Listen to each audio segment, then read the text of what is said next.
Before we begin, here's a question to sit with.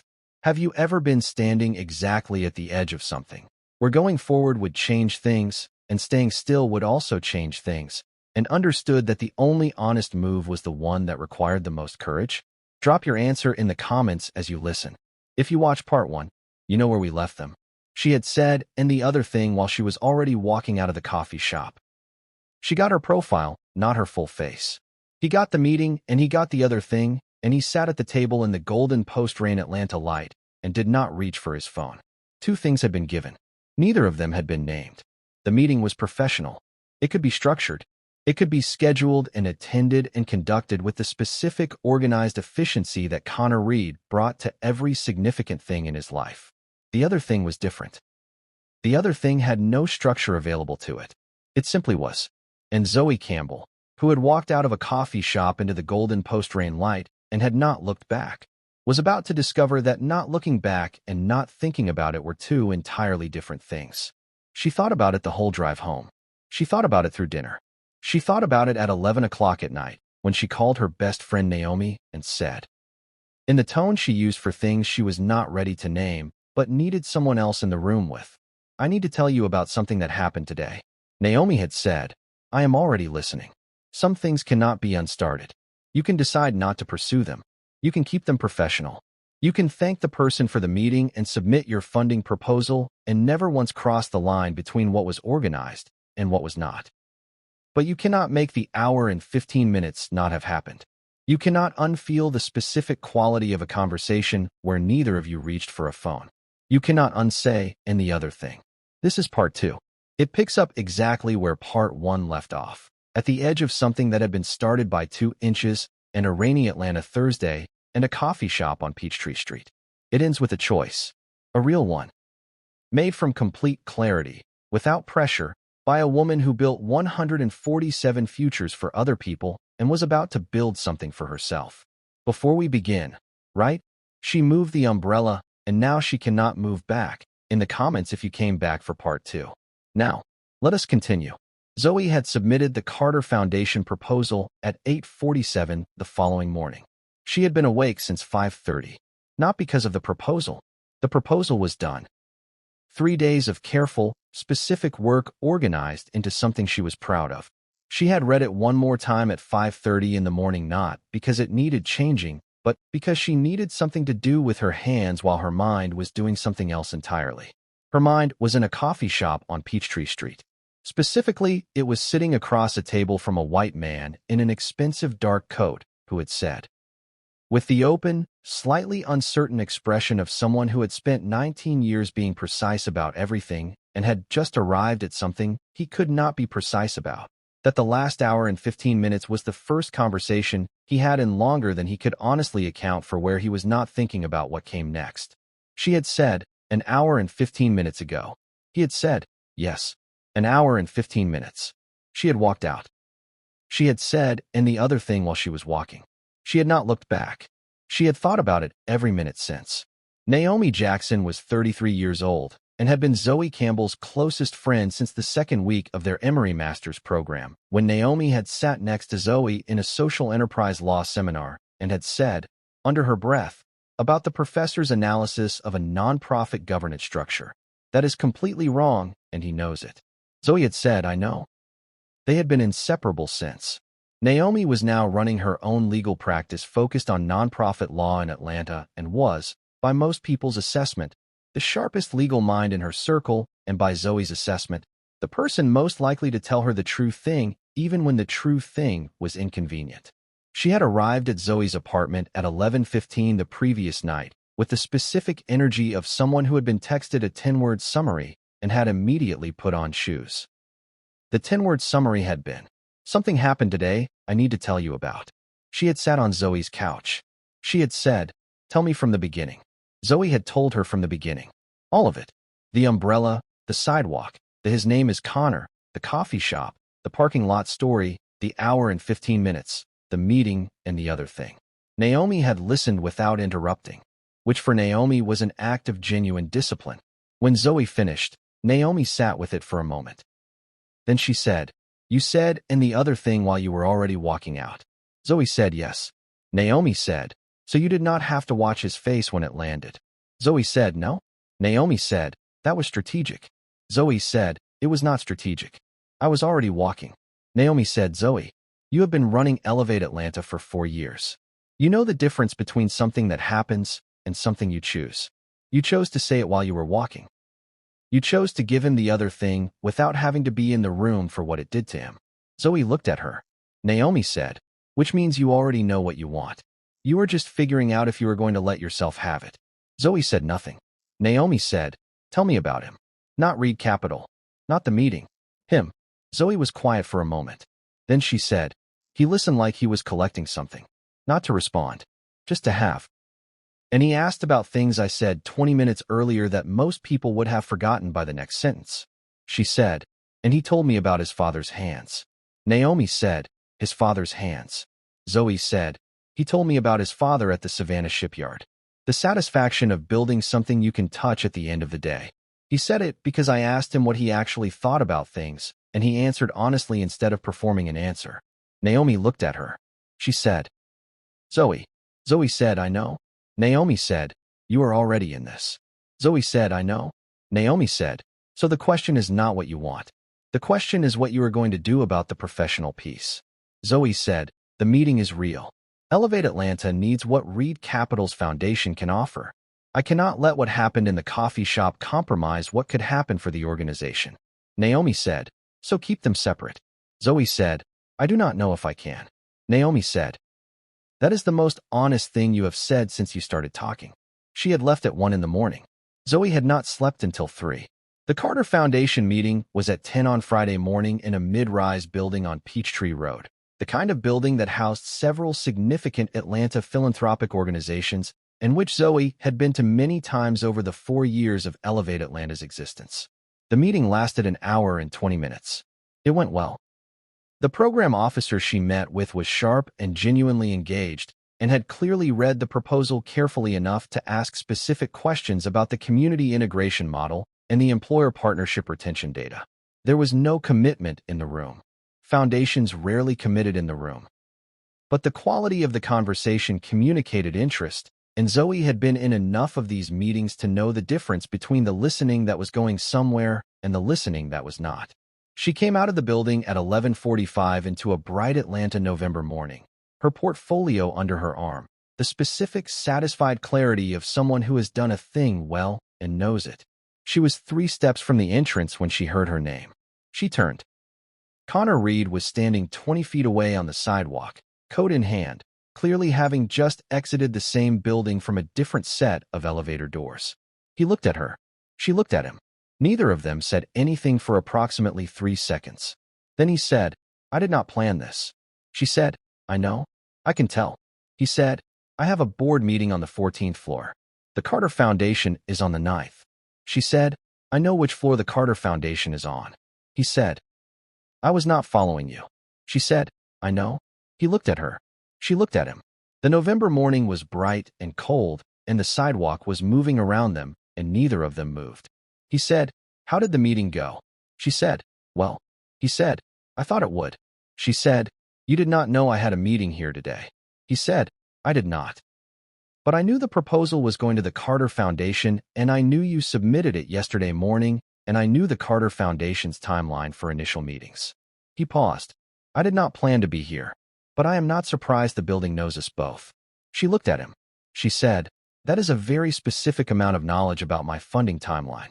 He said, I told you. When my foundation director was trying to arrange a meeting with your organization, I researched it. I wanted to understand what we were engaging with. She said, and you still know my funding timeline by memory. He looked at her. He said, I remember most things about the conversation we had yesterday. I told you that already. She was quiet for a moment. The November morning moved around them. She said, do you have to be back in the building? He said, not for 40 minutes. She said, there is a coffee shop half a block down. He said, I know it. She said, of course you do. Something moved in his expression that was not quite a smile. She started walking. He fell into step beside her. The second coffee shop was smaller than the first, a neighborhood place with mismatched chairs and a specific warm atmosphere that communicated it had been here longer than most of the buildings around it. They sat at a table near the window again. She had not planned for a second coffee shop. She had offered it because the alternative was standing on a November sidewalk and saying, "What exactly? Goodbye. Nice to coincidentally see you. I thought about you until 3 in the morning, but the professional piece is complicated." She had offered the coffee shop because she had not been ready for the sidewalk to be the end of it. She was aware that this was information about herself. She did not hide from information about herself. He said, "I scheduled the meeting. The Reed Foundation meeting with Elevate Atlanta. My director has it for the 22nd. She said, "I know." She called my office yesterday afternoon. He said, and she said, and I confirmed it. He said, "I want to be direct about something before the 22nd. She waited. He said, "The meeting is real.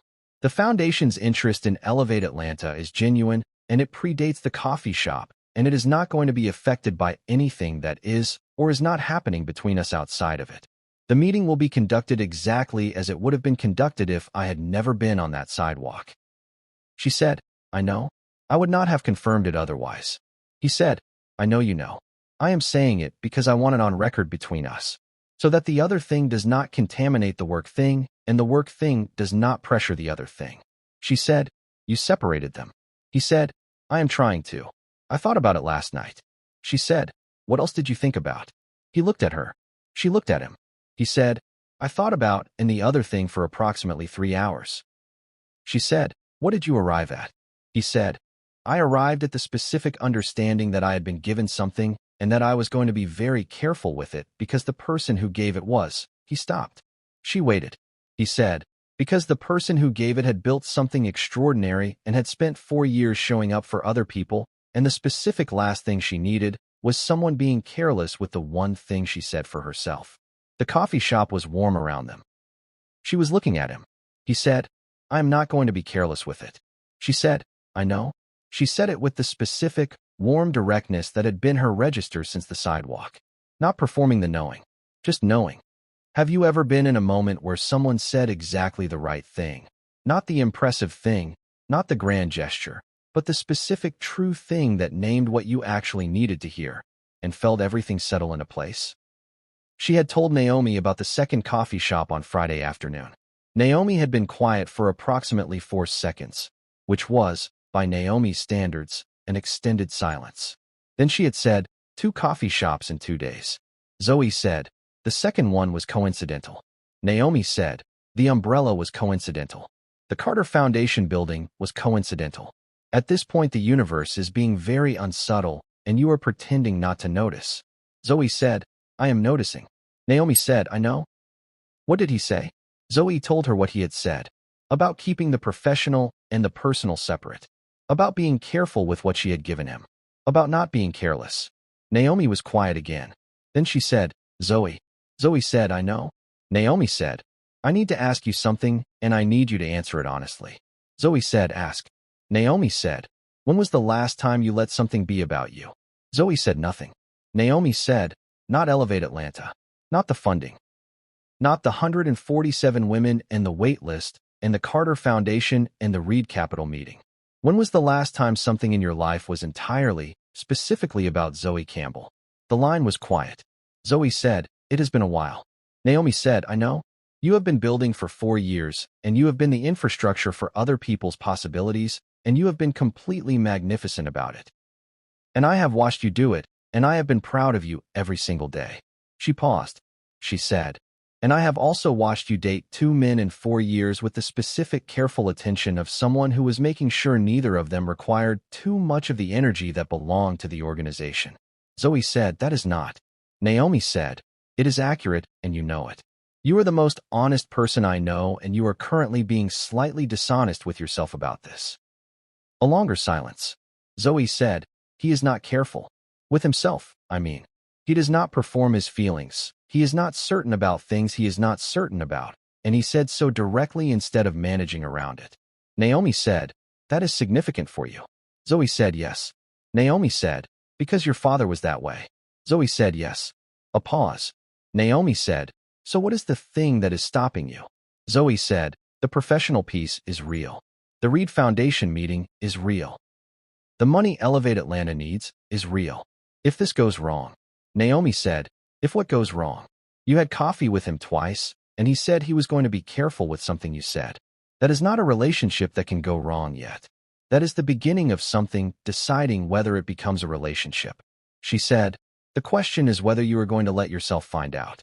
Zoe said nothing. Naomi said, Zoe, you moved 2 inches on a rainy Thursday, and it started something. The universe has been very clear about the direction. The question is whether Zoe Campbell is going to get out of her own way. The Reed Foundation meeting was at 11 on the 22nd. It was held at Reed Capital's offices, a bright, well-appointed Midtown Atlanta building that communicated the specific combination of substance and restraint of a firm that had been proving itself for 19 years and no longer required the architecture of ambition. Connor was not in the meeting. His foundation director, a woman named Sarah who had been running the Reed Foundation's grant-making for 8 years and who had the specific, warm precision of someone who genuinely understood what they were funding and why, led the meeting. Zoe had appreciated this. She had appreciated it because it confirmed what he had said in the second coffee shop, that the professional meeting was going to be conducted as it would have been conducted if the coffee shop had never happened. Sarah knew the proposal. She had read it completely. She asked questions that were specific and sophisticated and that demonstrated a genuine understanding of the organizational model. The meeting lasted 90 minutes. At the end of it, Sarah said, I am going to bring this to the full foundation board with a recommendation for a 3-year unrestricted grant at a level that would allow you to double your current staff capacity and launch the second city program you outlined in the proposal. Zoe said, that is. Sarah said, the outcomes data is exceptional. The community integration model is genuinely innovative. And the waitlist tells us everything we need to know about demand. Zoe said, thank you. Sarah said, Connor wanted me to tell you one more thing. Zoe waited. Sarah said, he wanted you to know that the recommendation would have been exactly the same if you had never shared an umbrella with him on a Thursday afternoon. He was very specific about that. Zoe looked at her. Sarah had the expression of someone who had worked for Connor Reed for 8 years and had therefore learned to deliver his specific, slightly formal acts of honesty with complete composure.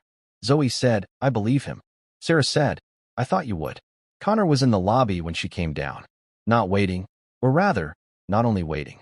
He was also reviewing something on his phone, which was the specific behavior of someone who was genuinely there for a legitimate reason and was also waiting. He looked up when she came out of the elevator. She looked at him. She said, the recommendation would have been the same. He said, yes.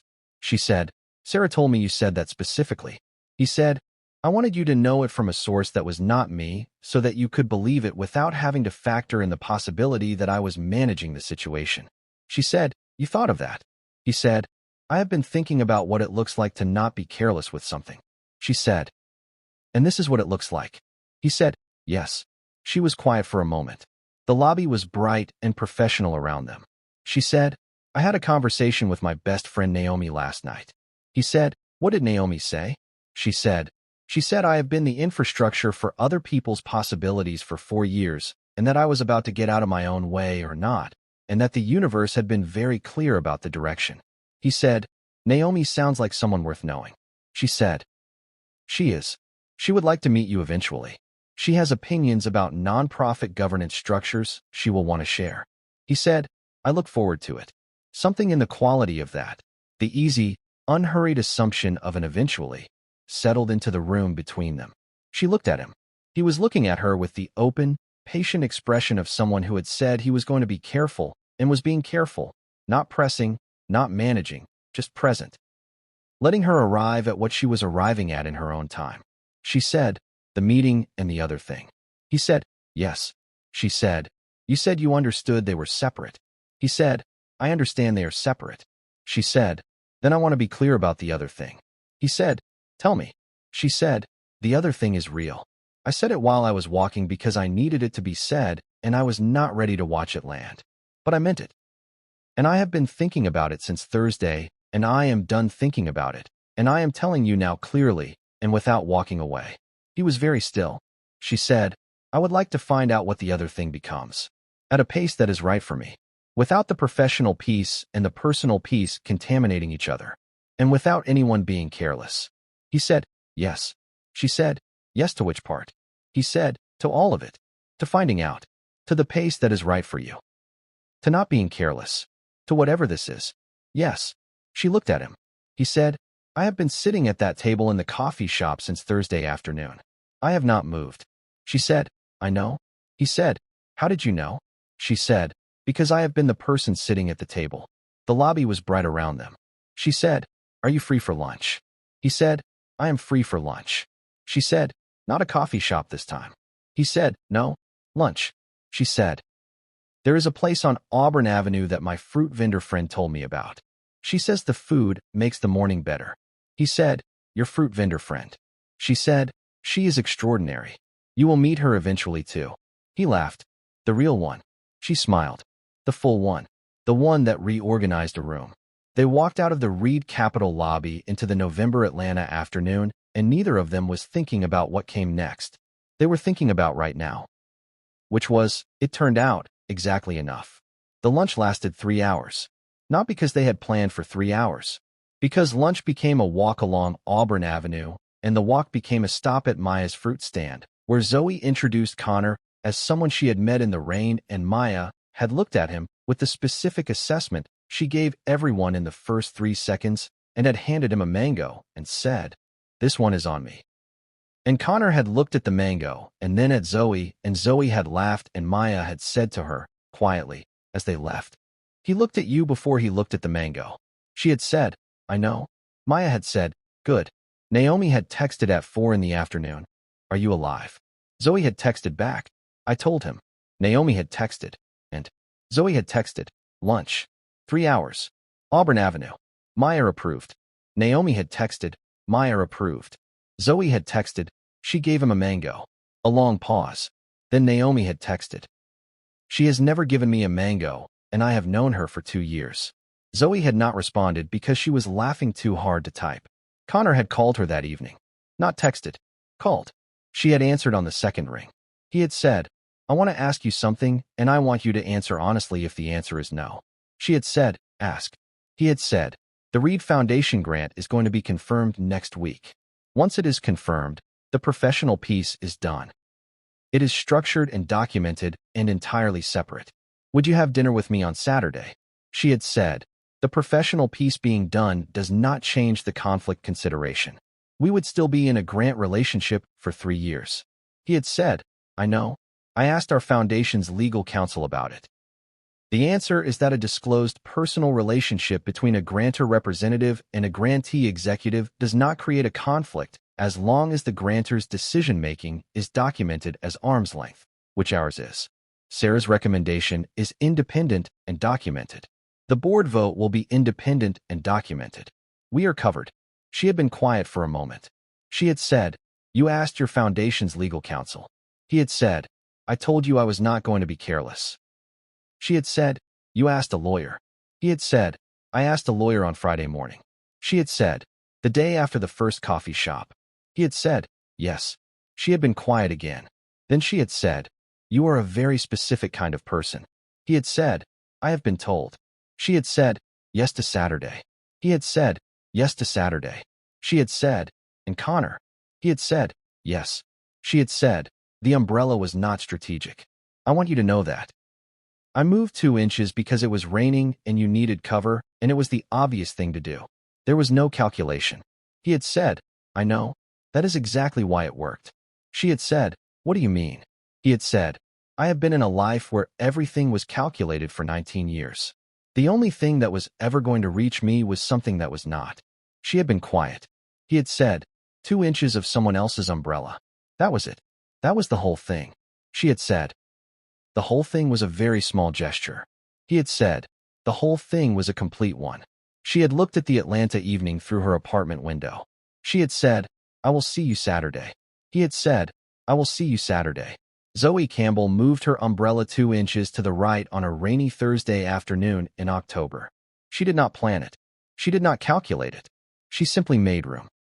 For a stranger in an expensive coat who turned out to know the name of her organization and have a father who built ships in Savannah and carry the specific, slightly compressed quality of a man who had been inside a world where everything was arranged for 19 years and had been waiting, without knowing he was waiting, for the one thing that would arrive without being arranged.